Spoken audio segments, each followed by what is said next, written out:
يا أيها الذين آمنوا إذا قيل لكم تفسحوا في المجالس فافسحوا يفسح الله لكم وإذا قيل انشزوا فانشزوا يرفع الله الذين آمنوا منكم والذين أوتوا العلم درجات والله بما تعملون خبير. بسم الله الرحمن الرحيم. السلام عليكم ورحمة الله وبركاته.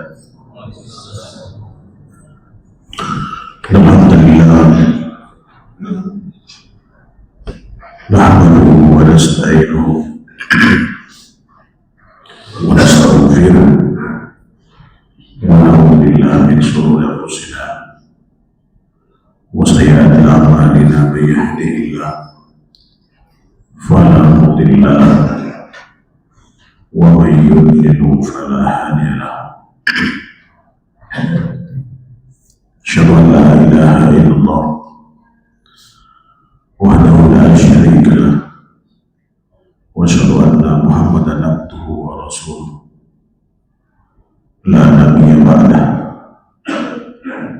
اللهم صل وسلم على محمد وعلى آله وصحبه وسلم تسليما كثيرا. أما بعد، alhamdulillah pada malam yang berbahagia ini, ya, di tengah rentetan musibah yang melanda sebagian wilayah Indonesia, mau selamatkan kita, dan kita doakan mudah-mudahan saudara kita yang tertimpa musibah, yang meninggal, mudah-mudahan husnul khatimah, diampuni dosanya, diterima amalnya, dan keluarga yang tinggalkan diberi kesabaran, yang luka segera disembuhkan lukanya, yang mudah-mudahan yang kehilangan tempat tinggal mudah-mudahan segera diberi ganti oleh Allah Subhanahu wa Ta'ala. Salawat alaihi salam senantiasa kita berikan pada Nabi kita Muhammad sallallahu alaihi wasallam beserta para kerabat, sahabat, dan pengikut setianya sampai hari kiamat nanti.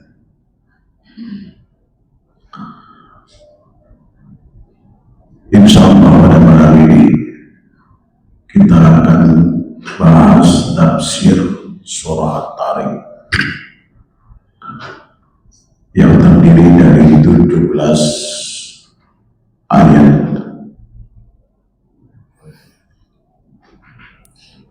Dan ini termasuk surah Makkiyah, yaitu yang turun di periode Makkah, turun sesudah surah Al-Balad. Dan insyaallah kita akan bahas dari ayat 1 sampai 10, dan sisanya insyaallah 11 sampai 17 di pertemuan berikutnya. Seperti biasa, kita baca terlebih dahulu ayatnya. Mohon maaf, ini lagi gak bisa suara nyaring karena baru pemulihan radang tenggorokan. Baik. A'udzu billahi minasy syaithanir rajim.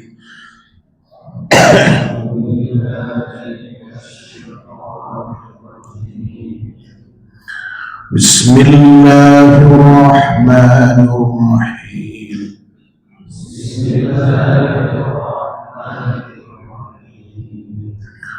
Was-samaa'i wat-tariq.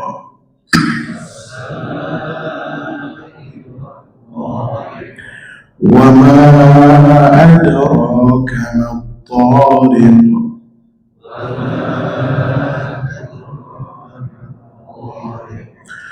النجم الثاقب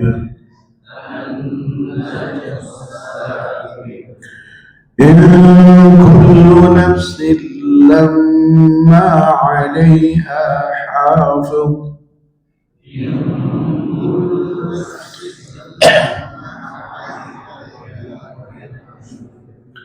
فلينظر الإنسان مما خلق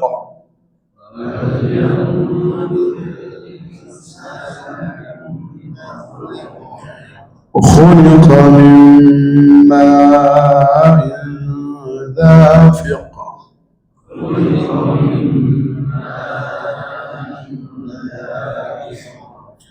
يخرج من بين الصلب والترائب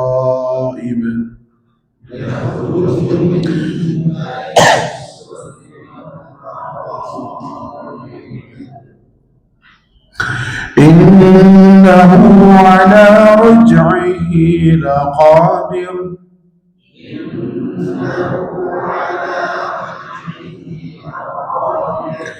يوم تبلى السرائر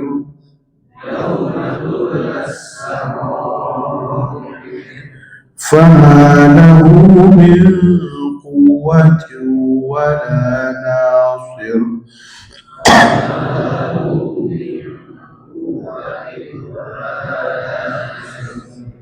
Betul, dia mau baca. Betul. Baca. Ya baru satu sampai 10. Bismillahirrahmanirrahim. Was-samaa'i wat-tariq. Wat-tariq.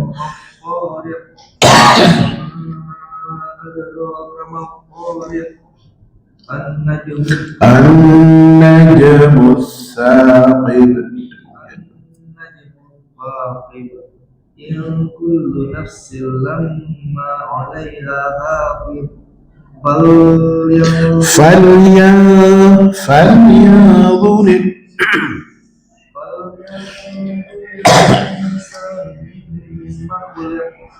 خلق من ماء دافق يخرج من بين الصلب يخرج من بين الصلب bukan tha ya uswa ya بين الصلب والترائب إنه على رجعه لقادر يوم تبلى السرائر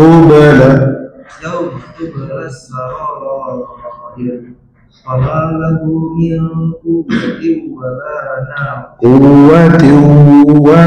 ناصر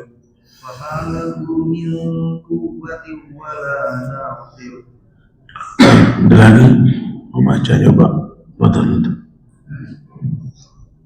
ahsantum betul. أعوذ بالله من الشيطان الرجيم بسم الله الرحمن الرحيم والسماء والطارق وما أدراك ما الطارق النجم الثاقب إن كل نفس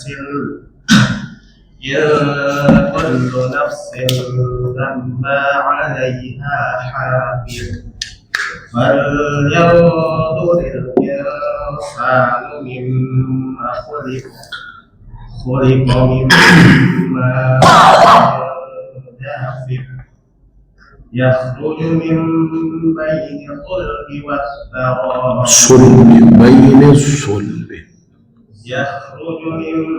بين الصلب والترائب إنه على رجعه لقادر يوم تبلى السرائر فما له من قوة ولا ناصر. Itu artinya wassama'i tariq, demi langit dan yang datang pada malam hari. Wa ma adraka mat-tariq, tahukah kamu apakah yang datang pada malam hari itu? An-najmus saqib, yaitu bintang yang cahayanya menembus. In kullu nafsin lamma 'alaiha hafid, tidak ada suatu jiwa pun melainkan ada penjaganya. Falyanzuril insanu mimma khuliq, maka hendaklah manusia memperhatikan dari apakah dia diciptakan. Khuliqa min ma'in dafiq, dia diciptakan dari air yang terpancar. Yakhruju min bainus sulbi wat tara'ib, yang keluar dari tulang sulbi dan tulang dada. Innahu ala raj'ihi laqadir, sesungguhnya Allah benar-benar kuasa untuk mengembalikannya, artinya hidup sesudah mati. Yauma tubalas sarair, pada hari ditampakkan segala rahasia. Fama lahu min quwwatin wa la nasir, maka sekali-kali tidak ada bagi manusia itu suatu kekuatan pun, dan tidak pula seorang penolong.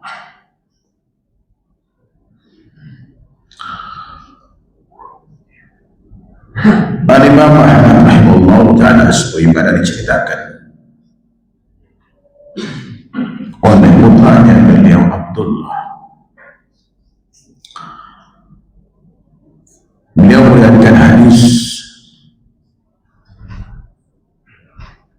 dengan sanadnya dari Abdurrahman ibn Khalid ibnu Habal al-Adawani, dari ayahnya yaitu Abal al-Adawani, bahwa dia pernah melihat Rasulullah SAW bersabda, berada di sebelah timur tempat orang-orang sakit, yaitu Bani Sakif, di daerah dekat Taif itu, yang berbatasan antara Makkah dan Madinah, antara Makkah dan Taif.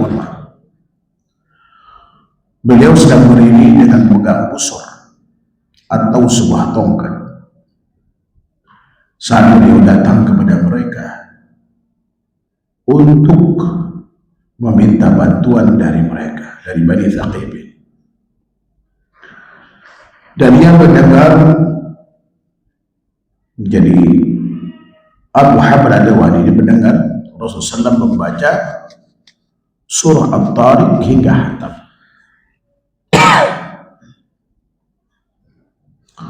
Kemudian lebih lanjut perawi ini lanjutkan kisahnya bahwa ia menghafalnya di masa jahiliyah selagi ia masih musyrik. Jadi kemudian Abu Habal al-Adawani ini kemudian dia masuk Islam. Jadi saat mendengar pertama kali itu pada saat dia masih kafir,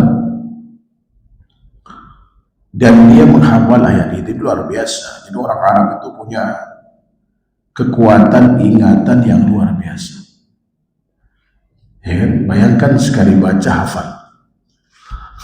Termasuk sahabat mulia,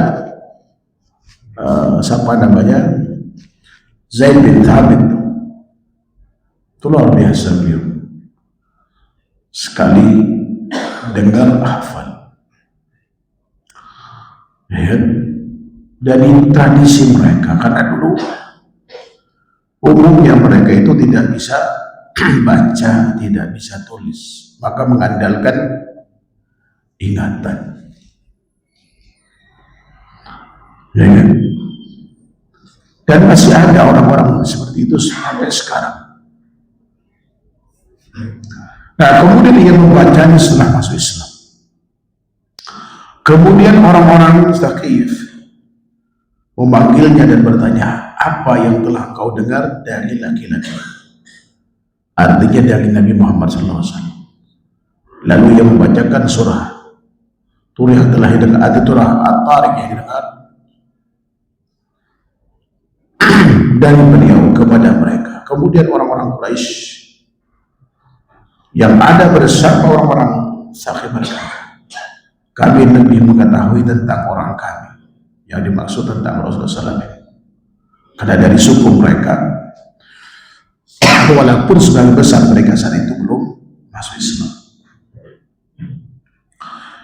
Mereka mengatakan, sekiranya kami mengetahui bahwa apa yang dikatakannya itu benar, tentulah kami mengikutinya. Artinya orang-orang Quraisy pada saat itu, walaupun itu kabilahnya Rasulullah SAW, ya kan?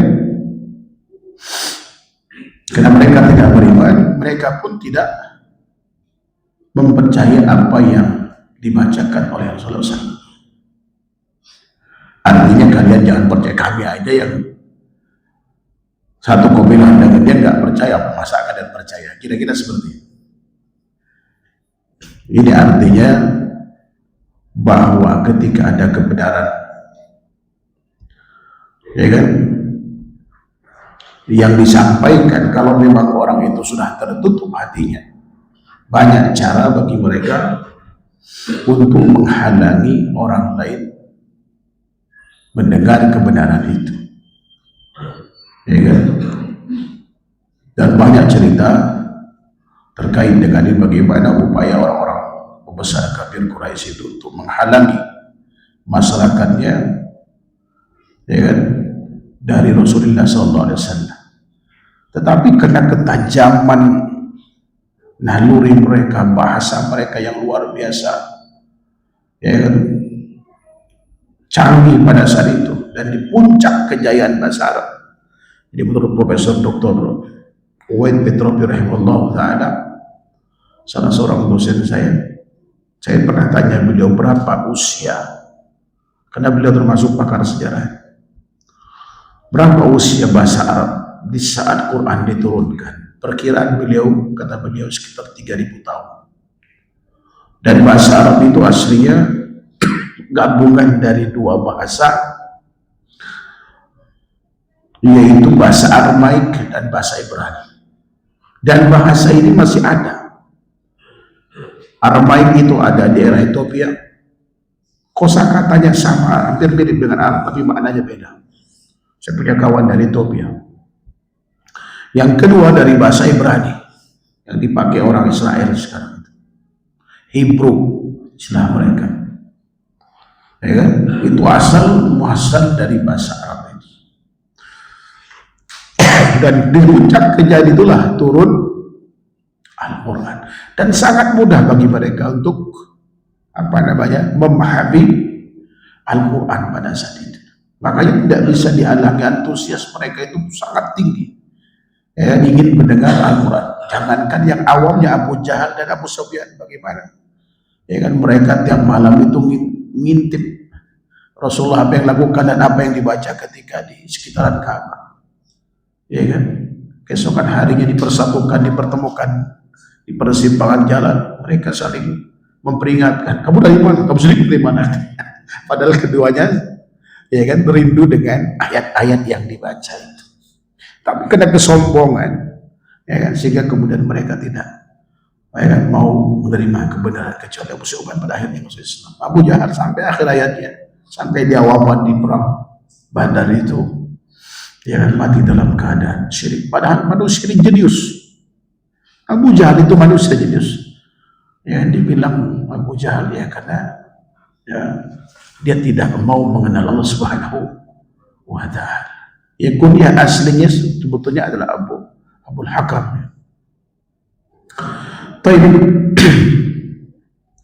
Dan ada hadis lain yang diriwayatkan oleh Imam An-Nasa'i rahimahullah dari Darul sahabat mulia Jabir bin Abdullah. Dia mengatakan sholat Mu'adz al-Maghrib al-Baqarah wa Nisa. Jadi sahabat mulia Mu'adz bin Jabal pernah jadi imam sholat Maghrib, membaca rakaat pertama Al-Baqarah, rakaat kedua Nisa. Kebayang tuh panjangnya. Ya kan? Maka Nabi SAW, afattanu ya Mu'adz.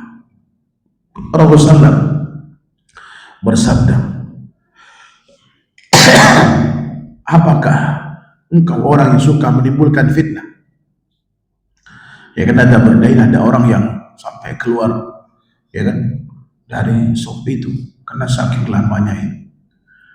Maka yakfika an taqra bis samai wat tariq wasyamsi wa duhaha wa nahwi hadza, kata beliau. Padahal sudah cukup bagimu baca surah yaitu At-Tariq atau kemudian surah Syams atau yang semisal, jangan terlalu panjang, ya kan, jangan terlalu panjang, kata beliau. Ini seputar surah At-Tariq. Ada hadis atau athar yang sampai kepada kita. Kemudian di dalam 10 ayat ini Allah Subhanahu wa taala yang bersumpah dengan menyebut nama langit dan semua bintang yang bersinar terang yang menghiasi. Dan bagi Allah Subhanahu wa taala boleh saja bersumpah dengan apa yang Allah ciptakan. Ya kan? Ini menunjukkan keagungan, keistimewaan dari makhluk yang Allah ciptakan. Namun kita tidak boleh bersumpah kecuali dengan Allah. Sebab dalam sumpah itu ada ta'zim, ya kan, ada pengagungan dan ada pengkultusan. Dan itu tidak boleh dilakukan kecuali dengan Allah. Kalau kita bisa bersumpah dengan sama'in, kita katakan wa rabbis sama', ya kan, gak ada masalah. Itu Rabbnya, yaitu pencipta sama'in, gak masalah. Tapi kalau dikatakan was-sama', gak boleh, ya kan? Tapi bagi Allah Subhanahu wa taala boleh bersumpah dengan apapun, ya kan, sebab selain Allah adalah Maha Allah, ya kan? Dan Allah boleh bersumpah dengan makhluk ciptaannya. Ini menunjukkan bahwa makhluk ciptaannya ini termasuk yang istimewa. Kemudian dia mengatakan samai wa tariq, demi langit dan yang datang pada malam hari. Kemudian dia bilang, wa ma adraka mat tariq. Tahukah kamu apa yang datang pada malam hari? At-tariq itu aslinya dari kata torok, ngetuk, torokul bab, ketuk pintu. Itu aslinya dari kata itu. Tahukah kamu apa yang datang pada malam hari? Lalu kemudian Allah jelaskan di ayat selanjutnya, an-najmus saqib, yaitu bintang yang cahayanya menembus. Al-Imam Qatadah rahimahullah ta'ala dan yang lain mengatakan bahwa sungguhnya bintang dinamai At-Tariq tiada lain karena ia hanya dapat dilihat di malam hari, sedang siang hari tidak nampak. Hari ini berkuat dengan apa yang disebutkan dalam hadis sahih, ya, di mana Rasulullah SAW kata seorang sahabat, nah ayat turuq ar-rajul ahlau turuqah. Beliau SAW melarang seorang mendatangi keluarganya di malam hari yang sudah larut. Jadi dia pulang ke rumahnya dengan menyudutkan di malam hari. Maka sunnahnya pulang itu, ya kan, jangan di malam hari. Atau kalaupun yang terpaksa kita kasih tahu, itu adab, ya kan, walaupun itu adalah istri kita. Dan kemudian ada astronot itu yang meneliti luar angkasa. Seingat saya itu dari Rusia, mengatakan bahwa memang terdengar bunyi apa? Seperti ketukan itu. Bintang itu berbunyi. Dan wajar ya, para ulama dulu kan tidak mengkaji sampai ke sana. Dan mereka menafsirkan sesuai dengan data yang sampai kepada mereka. Ternyata sekarang menjadi sebuah kenyataan ilmiah bahwa bintang itu ya bersuara seperti suara ketukan. Ya kan, itu luar biasa. Tapi bukan berarti kita baru membenarkan Al-Quran setelah ada penelitian. Tidak. Al-Quran tetaplah Al-Quran. Dan dia sesuai dengan perkembangan zaman. Secanggih apapun teknologi yang dicapai oleh manusia, Al-Quran telah berbicara tentang itu, walaupun sifatnya itu hanya tanda atau isyarat. Yang mestinya yang menelitinya kaum muslimin. Ya kan, itu meyakinkan kita. Tapi mereka rata-rata karena ingin popularitas kalau peneliti barat itu, dan ingin mendapatkan gelar profesor dan pengakuan, ya kan, serta lisensi dan lain-lain, yang mereka ya kan akan mengatakan yang sebenarnya. Makanya ulama mengatakan kenyataan ilmiah itu tidak akan pernah bertentangan dengan wahyu. Tapi kalau sesuatu yang sifatnya teori bisa saja bertentangan, ya kan? Tetapi ya tetap kita berpegang teguh pada wahyu karena pasti benar. Nah, kemudian as-saqib itu yang cahayanya mendus. Sahabat mulia Abdullah bin Abbas mengatakan bahwa makna yang dimaksud dia yang cahayanya terang. Ya, ya karena Al-Quran ini mengakomodir, ya kan, minimal itu 7 bahasa Arab, ya kan, varian bahasa Arab. Ada bahasa Quraisy, ada bahasa Thaqif, ada Hawazin, ada Kinda, ada Kinana, ada bahasa Yaman, ya kan? Dan semua itu diadopsi dalam Al-Quran, ya. Dan juga ada sebagian ulama mengatakan bahwa ada di Al-Quran itu yang dari bahasa Persia yang kemudian diarabkan udah menjadi bahasa Arab, seperti parrot bin qaswarah, ya kan, macan atau singa ya. Kalau bahasa Arabnya kan asad. Itu saya dapatkan dalam ulumul Quran, itu dari bahasa Persia yang sudah menjadi bagian dari bahasa Arab, seperti itu. Wallahu ta'ala. Dan sahabat mulia Abdullah bin Abbas dari Quraisy, ya, beliau memahami makna as-saqib. Makna yang dimaksud ialah cahaya yang terang. Tapi saqib itu artinya golongan, diterjemahkan dengan yang menembus, artinya yang terang benderang. Kemudian As-Suri mengatakan makna yang dimaksud ialah menembus setan apabila dilemparkan kepadanya. Ikrimah mengatakan makna yang dimaksud ialah cahaya yang terang lagi membakar setan-setan. Karena dulu ketika setan naik ke atas itu kan, sebagaimana surah Jin, itu dilempar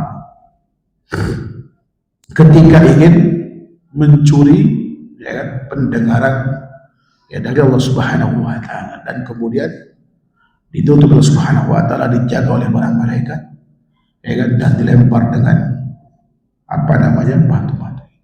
Dan dikatakan oleh sebagian ya ulama seperti As-Sudi dan Ikrimah tadi bahwa, ya kan, bahwa as-saqib yang dimaksud itu melempar atau membakar setan-setan, ya, yang mencoba menaik ke atas. Inna kulla nafsin lamma 'alaiha hafiz. Tidak ada suatu jiwa atau diri pun melainkan ada penjaganya.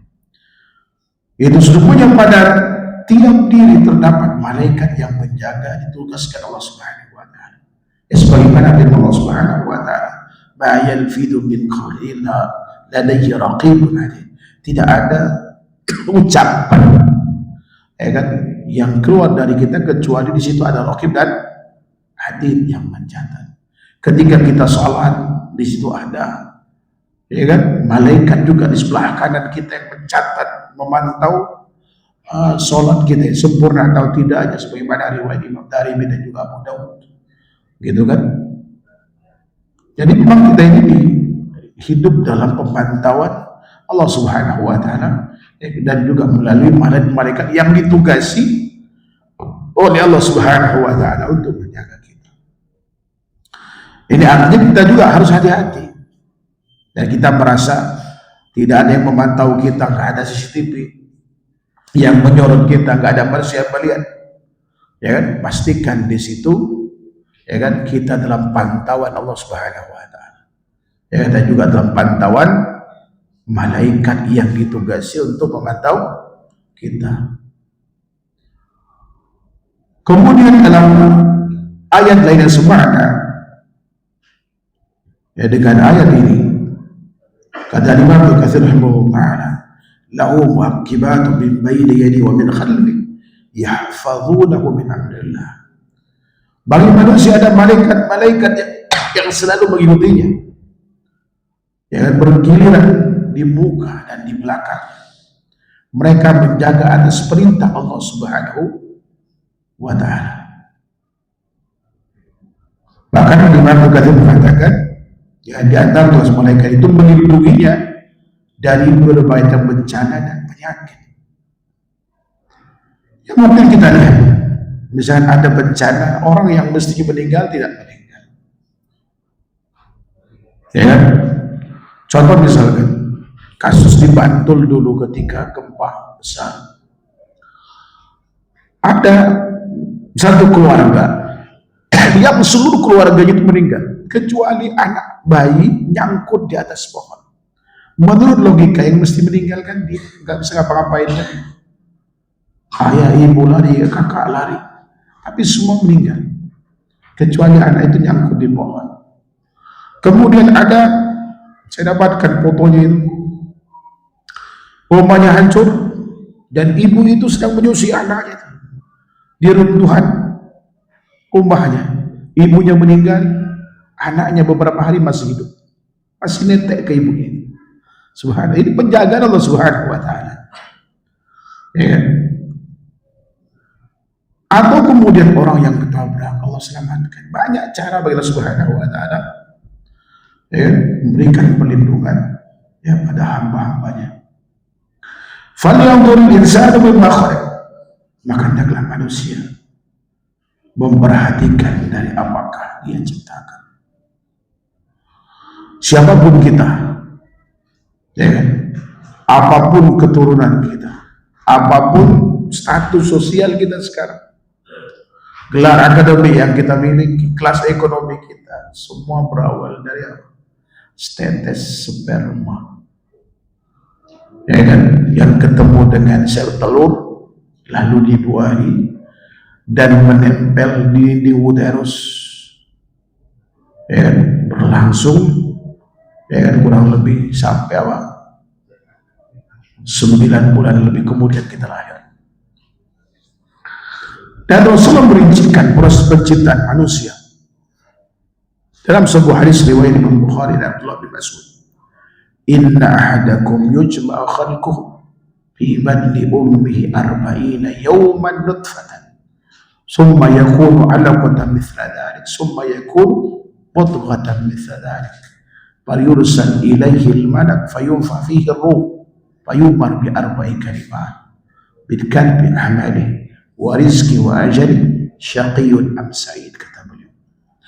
Sungguh proses penciptaan seorang di antara kalian dalam rahim ibunya 40 hari pertama itu nutfah, sebelum proses sebab pembuahan itu. Baru kemudian setelah dibuahi, ya kan, lalu menjadi alaqah, sesuatu yang menempel, ya kan, dan menempel di dinding Buddha. Itu kurang lebih 40 hari berikutnya, ya kan. Baru kemudian di 40 hari ketiga, ya kan, pembentukan tulang-tulang rapuh, lalu kemudian diselimuti dengan daging.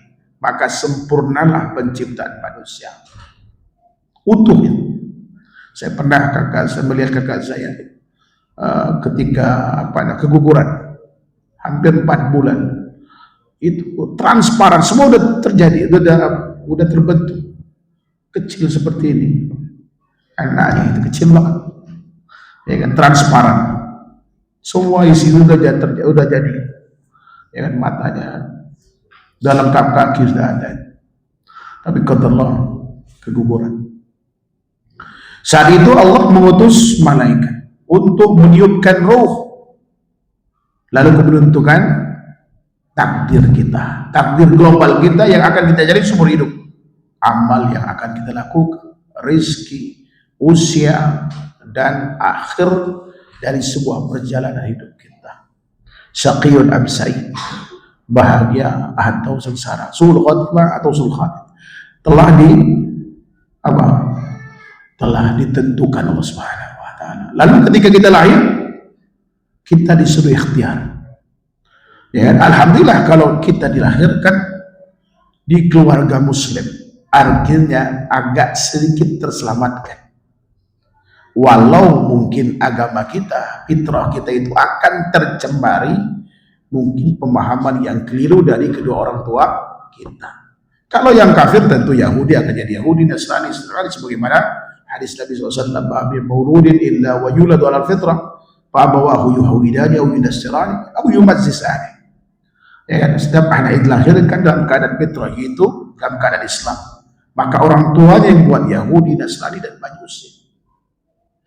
Maka langkah selanjutnya yang harus dilakukan adalah menuntut ilmu untuk menaikkan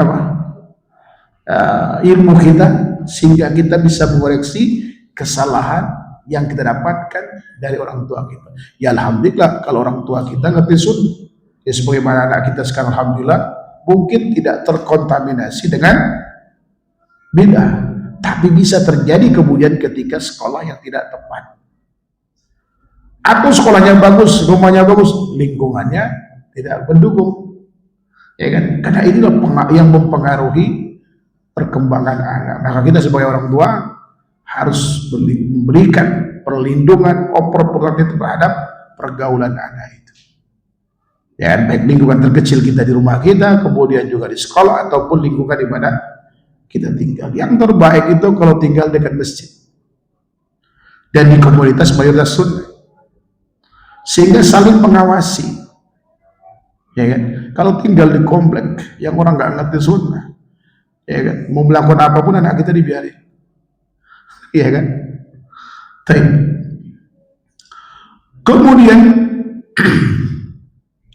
wa huwa alladhi yabda'ul khalqa thumma yu'idu, dan dialah yang menciptakan manusia dari permulaan kemudian mengembalikan, menghidupkannya kembali, dan menghidupnya kembali adalah lebih mudah Allah Subhanahu wa taala. Allah ciptakan kita dari tidak ada, ya kan, menjadi ada. Tentu lebih mudah bagi Allah untuk menghidupkan sesuatu yang pernah ada, dan bagi Allah nggak ada yang sulit, ya kan, karena kita ini dalam kendali Allah Subhanahu wa taala. Siapapun kita, Fir'aun yang merasa dirinya segalanya, begitu ditenggelamkan, lalu dia mengakui siapa Allah Subhanahu wa taala. Amantu billadzi amana bihi bani Israil, saya beriman kepada orang yang diimani oleh Bani Israel, ya kan. Itu ketika udah kelelep, Qarun gak ada artinya, harta yang melimpah ruah, ya kan? Sampai kita gali sumur di belakang rumah kita di Bogor, ada emas, kita nggak ngakuin itu punya kita, bilang punya Qarun, saking kayanya Qarun gitu. Itu walaupun istilah. Di mana Qarun pada akhirnya? Ya di neraka. Makanya kita harus sadar, dan kita nggak boleh sombong, ya kan. Allah itu sangat mudah membuat hina kita ini. Ada orang yang Masya Allah gitu, kaya raya, usia 40 tahun, Allah kasih penyakit Alzheimer. Di awal, ini cerita istrinya di Bandung, jamaah umroh saya. Cerita istrinya ketika bau sakit, gampang, kan duit banyak, tinggal kita berobat kemana. Dan dia lakukan sampai habis duitnya. Dan kontrolnya nggak mati-mati gitu kan, panjang usia sampai 6 tahun. Dari 40 itu 6 tahun saya ke rumahnya, saya tidak melihat mantan orang kaya, persis seperti gembel di pinggir jalan, gak bisa ngomong, liurnya kemana-mana, berjalan di bawah, makan disuapin, ke kamar mandi pun. Apa kata istrinya? Mungkin ini Ustaz ujian bagi kami. Suami saya dulu Masya Allah itu, kalau dia ngerebutin tender, jangan sampai ada yang menghalanginya, dilibas sama dia. Pakai kacamata kuda. Katanya itu, Allah hilangkan sekejap. Ada juga jamaah saya, jamaah haji tahun 2002. Ya kan? Dia membangun kerajaan bisnis selama 25 tahun. Allah kirim pengkhianat dari orang yang selama ini menjadi kepercayaannya untuk menyakitkan hatinya. Dia nggak percaya, kenapa dia tega, kenapa gitu. Ini kan lebih, kalau yang menghancurkan itu kompetitor bisnis, nggak terlalu sakit lah hatinya. Ini orang yang dibesarkan, dibantu, dan terus dia yang mengkhianati. Ketika kita kumpul di Bintaro, ya kan, mungkin dia nggak sadar dia lah ini kenapa yang terjadi. Terjadi kecelakaan, akhirnya nggak jadi kumpul. Apa yang terjadi? Patah tangan, kaki patah, seluruh hartanya habis dan tinggal miskin di rumah. Ya kan, saudara kandungnya. Sangat mudah bagi Allah mengambil. Bayangkan, apa kata beliau? Saya kunjung ke rumahnya, Pak Ustaz, Masya Allah gitu. Allah ini kalau ingin mengambil harta begitu mudah. 25 tahun saya susah apa ya membuat perusahaan ini, hanya 6 bulan habis. Ya, apa yang kita banggakan? Ya, ketika Allah hinakan sangat mudah. Oleh karenanya dia nggak perlu sombong. Kita senyum aja butuh bantuan orang lain. Ada yang suka senyum sendirian? Ini betapa lemahnya kita. Senyum aja butuh orang lain. Ketika antum senyum ke tembok, kayaknya ada masalah dengan kejiwaannya kan gitu. Senyum aja kita butuh bantuan orang lain. Ya, oleh karena sekarang kalau ada bencana-bencana seperti ini, saya pernah mengalami bagaimana kita dulu disampit. Walaupun saya sendiri tidak mengalami, karena pas peristiwa itu saya di Makkah. Saya telepon keluarga. Ya kan, itu paniknya luar biasa. Ketika mengungsi, apa yang dipikirkan? Bisa nggak kembali? Padahal karena keluarga banyak di daerah kan, banyak yang menampung dan segala macam. Bagi yang tidak, kemana itu? Sampai ada orang yang paling kaya di kampung itu datang ke saya ketika liburan di Jakarta. Tolong dong bantu saya. Padahal Masya Allah seumur hidup ketika kita di sana, lu siapa? Kita gitu kan? Karena dia orang kaya. Tapi karena udah gak bisa ngapa-ngapain, tolong bantu saya, duit saya tinggal 84 juta waktu itu. Emas saya tinggal 3 on. Emas 3 on.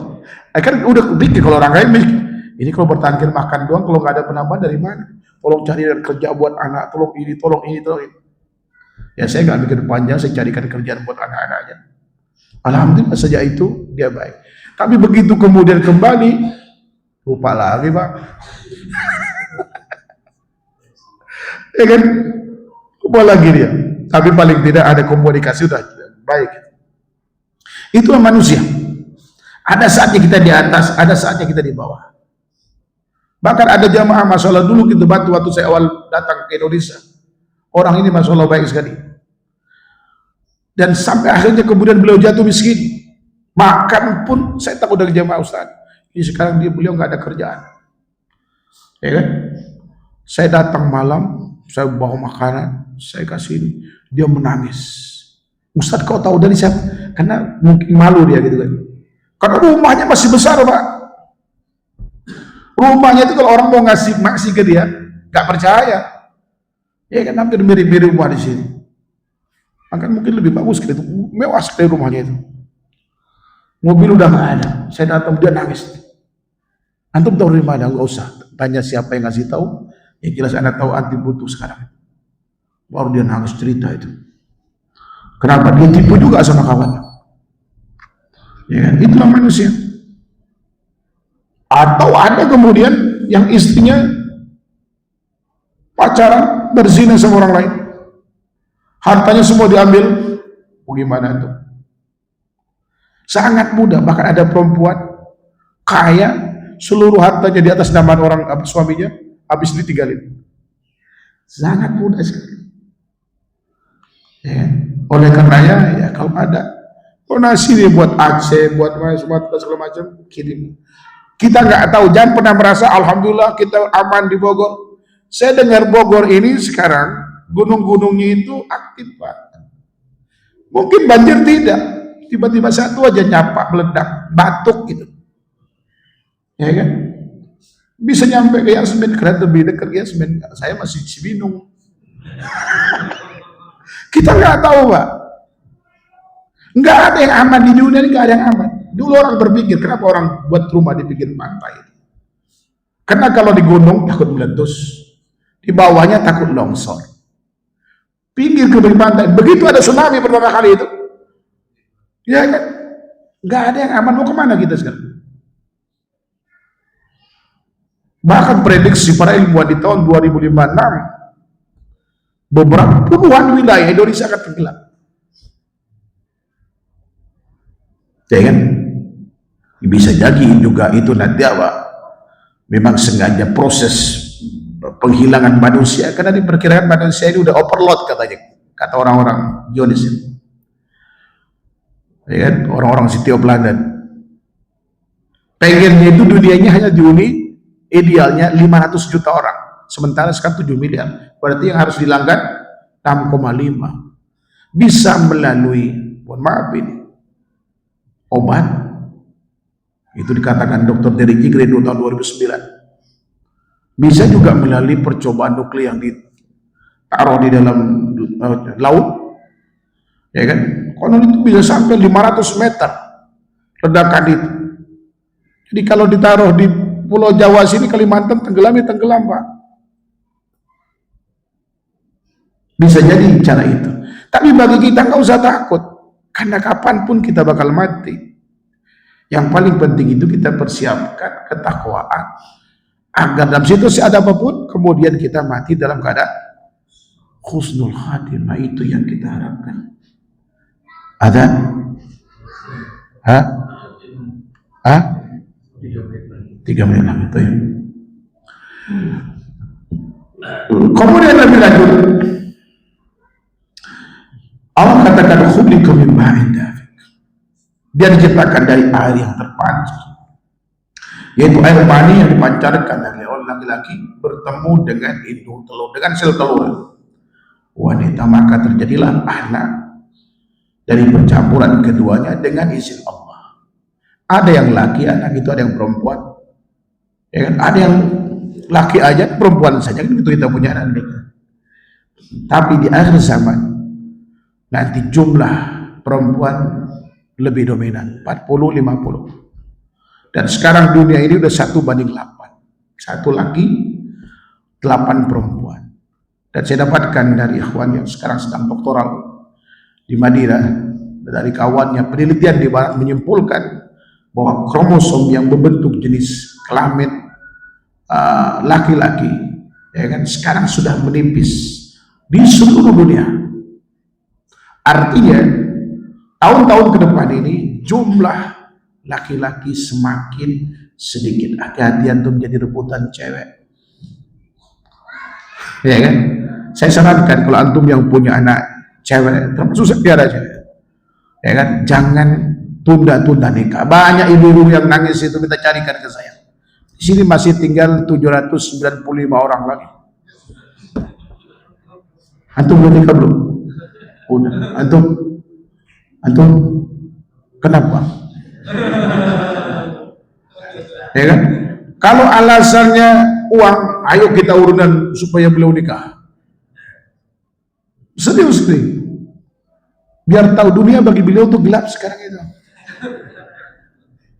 Ya kan? Gelap dunia itu begitu malam pertama. Makanya orang malam pertama senyum-senyum, kenapa? Dunia baru terang. Ya kan? Segera nikahkan. Ada yang kerja di sini, di BIP ini, apa bintang pelajar, ada akhwat nyari antum, ada di saya bidangnya.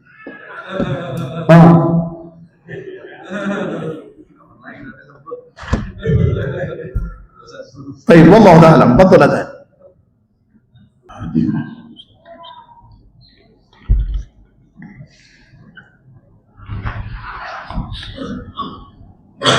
Baik.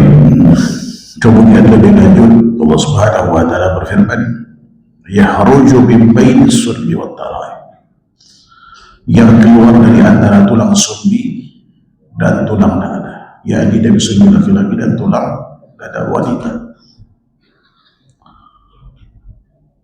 Kemudian innahu ala rajhin qadir, sesungguhnya Allah benar-benar kuasa untuk mengembalikannya hidup sudah mati. Ini artinya kita sudah hidup ini ada kematian, dan kemudian setelah mati itu akan dihidupkan kembali. Bahkan dalam surah Al-Baqarah ayat 28 Allah Subhanahu wa taala berfirman, kaifa takfuruna billah wa kuntum amwatan fa ahyaakum thumma yumitukum thumma yuhyikum thumma ilaihi turja'un. Bagaimana kalian kufur, kata Allah Subhanahu wa taala, padahal kalian dulu mati. Mati pertama kita yang kita alami ini dari 0 ya kan sampai usia 120 hari dalam rahim ibu itu. Itu masa kematian kita. Jadi kita ini pernah mengalami mati sebelum kita dilahirkan. Lalu kemudian sumahyakum, lalu kemudian Allah hidupkan. Itu sejak hidupkan ruh sampai kemudian kita wafat. Durasi maksimal kita hidup di dunia ini rata-rata kisaran antara 60 sampai 70 tahun, sebagaimana hadis dari Imam Tirmidzi dari Abu Hurairah radhiyallahu anhu. Dan di alam rahim dulu hanya berlangsung kurang lebih berapa kematian? 120 hari. Lalu hidup kisaran 60 sampai 70 tahun. Di alam barzah jauh lebih panjang dibanding kematian yang pertama. Bahkan lebih lama dibanding dengan masa hidup kita. Kalau kita mengukur hidupnya Nabi Nuh yang konon sampai 1026 tahun. Usia dakwahnya kan 950 tahun. Usia beliau kurang lebih 1026 tahun. Ya kan? Kalau dibanding dengan kematiannya sampai sekarang, lebih lama mana? Perkiraannya kurang lebih 7.000 sampai 8.000. Ya kan? Ada yang mengatakan lebih dari itu. Katakanlah 10.000 tahun. Jarak kita dengan beliau. Ya, sementara hidupnya hanya 1000-an tahun. Berarti lebih lama matinya.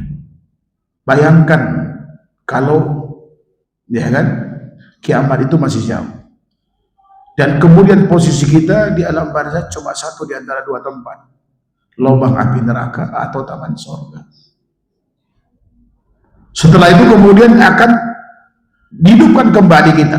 Itu yang disebut dengan al-haya qasiyatul mada, itu unlimited life itu, ya kan, kehidupan tanpa batas yang seharinya kata Allah Subhanahu wa taala dalam surah Al-Hajj, inna yawman inda rabbika ka'alfi sanatin mimma ta'udun, sungguh satu hari di sisi Rabbmu sama dengan 1000 tahun menurut perhitungan kita di dunia. Bayangkan 60 tahun itu kalau kita pakai untuk kehidupan akhirat hanya 1 jam 26 menit, 70 tahun hanya 1 jam 44 menit, yang menurut kita udah lama, kita udah merasa lama di dunia kan? Kalau itu dipakai di akhirat 60 tahun hanya 1,5 jam. Bayangkan kalau itu di neraka yang panasnya lebih panas daripada 70 kali lebih panas dari api yang dinyalakan bani Adam. Matahari setelah disatukan dengan bulan ditaruh di api neraka sebagai kayu bakar api neraka. Panas matahari sampai detik ini, dasar panasnya itu, inti panasnya, tidak ada ilmuwan yang bisa mendeteksi. Diperkirakan mereka lebih dari 15 juta derajat Celcius. Waliyadzubillah, itu kalau seumur hidupnya di situ. Oleh karenanya sebisa mungkin jangan pakai mampir ke sana. Coba-coba, kan penasaran kadang-kadang orang. Ya kan? Paling ringannya yang didapatkan oleh paman Rasulullah SAW pakai trompa terbuat dari api neraka, kemudian kepalanya mendidih dan hancur. Tubuh itu yang paling ringan. Bagaimana yang VVIP-nya kelasnya Fir'aun, Qarun, Haman, Namrud, Abu Jahal dan kawan-kawan. Ya kan? Ini menjadi penting bagi kita untuk memanfaatkan waktu di sisa usia kita ini. Bukan tidak boleh kita beraktivitas duniawi, tapi jangan sampai dunia ini melupakan kita ingat kepada Allah. Allah tidak melarang kita untuk beraktivitas dunia. Allah Subhanahu wa taala berfirman, "Wabtaghi fi ma ataakallah darul akhirati wa la tansa nasibaka minad dunya." Ya kan? Wabtaghi bima ataakallah darul akhirah. Dan carilah, kalau bahasa kita sederhananya, kejar akhirat, jangan lupa nasibmu di dunia ini. Jangan dibalik. Ya kan? Akhirat itu hanya sampingan. Allah kata kejar akhirat, jangan lupakan dunia. Tapi pesan Allah apa? Ya ayyuhalladzina amanu la tulhikum amwalukum wa auladukum an dzikrillah. Hai orang beriman, jangan sampai hartamu, ya kan, anakmu, ya kan, memalingkan, ya kan, ingatan kamu dan ingat kepada Allah Subhanahu wa taala. Boleh beraktivitas kita, tidak ada masalah, tapi jangan sampai melupakan Allah Subhanahu wa taala. Ya kan? Kita hidup ini sebetulnya nunggu mati, Pak. Semua aktivitas, ya kan, yang kita lakukan itu hanya untuk, kalau bisa, untuk menopang kepentingan akhirat. Jangan lupakan sholat, jangan lupakan ibadah dan seterusnya. Apapun amal itu. Ya kan? Dan kalau kita tahu sunnah Rasulullah, tidak kurang dalam 1 kali 24 jam itu 1400 sunnah. Ya, karena Islam ini memang agama sempurna, nggak bisa dipisahkan dari kehidupan apapun profesi kita. Di situ ada sunnah Rasulullah SAW yang mengaturnya. Kalau kita lakukan ini, maka hari-hari dalam keseharian kita, rutinitas kita, semua bernilai ibadah. Ya kan, Subhanahu wa ta'ala sangat mampu untuk membangkitkan kita kalau di hari kiamat. Ada yang dibangkitkan dengan kondisi terbaik, ada yang dibangkitkan dengan kondisi terburuk. Tergantung amal yang kita lakukan di dunia yang durasinya hanya 60-70 tahun itu. Kapan itu? Yauma tublas sarair. Ya kan? Pada hari ditampakkan segala hasil. Di dunia mungkin, ya kan, orang masih memuji kita karena Allah dengan sifat satarnya masih sayang kepada kita. Kita ditutupin. Andai kata Allah buka aib kita, ada orang yang memuji kita? Tidak akan ada.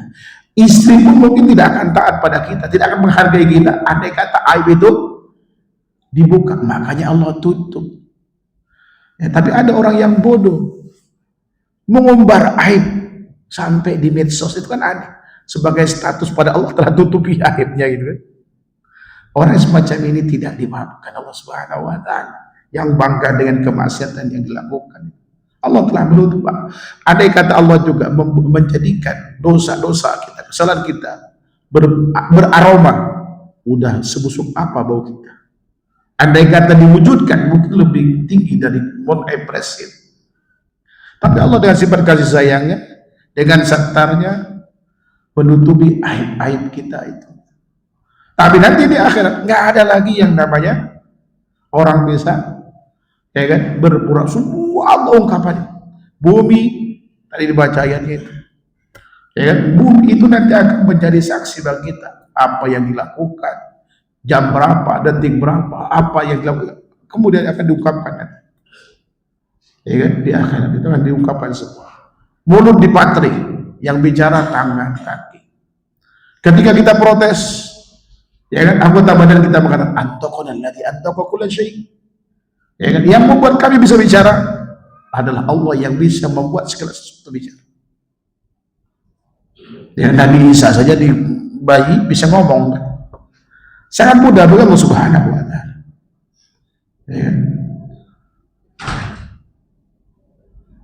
Kemudian ma'anahu min quwwati wala nasab. Maka sekalian tidak ada bagi manusia, ya kan, kelak di akhirat min quwwah, satu kekuatan pun. Maka Kan dalam ayat lain Allah katakan, andai kata orang ingin menebus dengan harta yang dia miliki, ya kan, nggak akan bisa menebus terbebas dari azab Allah Subhanahu wa taala kalau di dunia tidak melakukan taubatan nasuha, masih melakukan kesyirikan, mati dalam keadaan kufur, harta, jabatan, sebut nggak ada arti. Andai kata itu bisa dibeli, mungkin orang pertama kali membeli adalah Qarun. Makanya kemuliaan dalam Islam itu bukan banyaknya harta, bukan status sosial kita, bukan kecanggihan teknologi yang kita kuasai, tapi ketakwaan kepada Allah. Bilal bin Rabah itu bukan siapa-siapa, budak yang pernah dimerdekakan sahabat mulia Abu Bakar, dan dia masuk surga itu kena keimanan dan ketakwaan. Ya kan, kalau bisa kaya masuk surga. 8 dari 10 sahabat yang dijamin masuk surga itu pengusaha kaya. Siapa nggak kenal Abu Bakar, Omar, Utsman, Abdurrahman bin Auf, Talha bin Ubaidillah, Sa'ad bin Abi Waqqas. Itu manusia-manusia hebat, kaya di dunia, di akhirat masuk surga. Saya ada ikhwan, masya Allah, ada ikhwan kemarin, mas, orangnya sederhana. Ya, saya kemarin bawa grup, 2 grup, satu grup PVIP itu. Ada satu orang, masya Allah, penampilan sederhana, dan orang ini hampir tiap bulan umroh. Kalau ada bisa haji, hampir tiap tahun haji dengan istri pertama, kedua. Ini kaya banget dia, istrinya lebih dari 1, harta melimpah ruah, dan dia selalu bawa keluarganya, udah umroh semua itu, haji semua, karyawannya dibawa, subhanallah. Ketika saya ceramah, ada satu grup orang yang kaya juga dia, tapi biasanya kalau kaya beneran itu kan tawadu dia. Kalau masih busung dada, biasanya itu OKB, ya duduk paling depan supaya disorot gitu. Kemudian saya spontanitas, bukan ingin menyaingi beliau, enggak. Ini masya Allah, saya iri dengan bapak ini, luar biasa. Sering berangkat umroh, haji sama kita, hampir tiap bulan dia umroh. Jadi semaunya dia haji, dan qadar Allah itu enggak ada. Saya tanya beliau selalu, usaha itu sukses, luar biasa. Kemudian kata orang ini, siapa Ustaz? Ini beliau ini. Enggak ada. Akhirnya kemudian kalau istilah sekarang anak sekarang itu kena mental. Akhirnya kemudian dia nunduk. Selama ini masuk busung dada. Ya kan? Pakaiannya masya Allah biasa, Pak. Jam pun sama dengan jam saya, 1.200 real. Ya bukan tuzom, gini jam apa namanya? Ada tanggal, ada al-fajr itu. Ada, ya kan, enak lihat jam, waktu sholat dan segala macam. Kalau saya maksain belinya kan. Beliau mau beli 1.000, mau beli sih. Mungkin, ya kan, pabriknya bisa. Kalau bisa seperti itu tuh, kayaknya luar biasa dan dermawan. Subhanallah itu. Ya kan?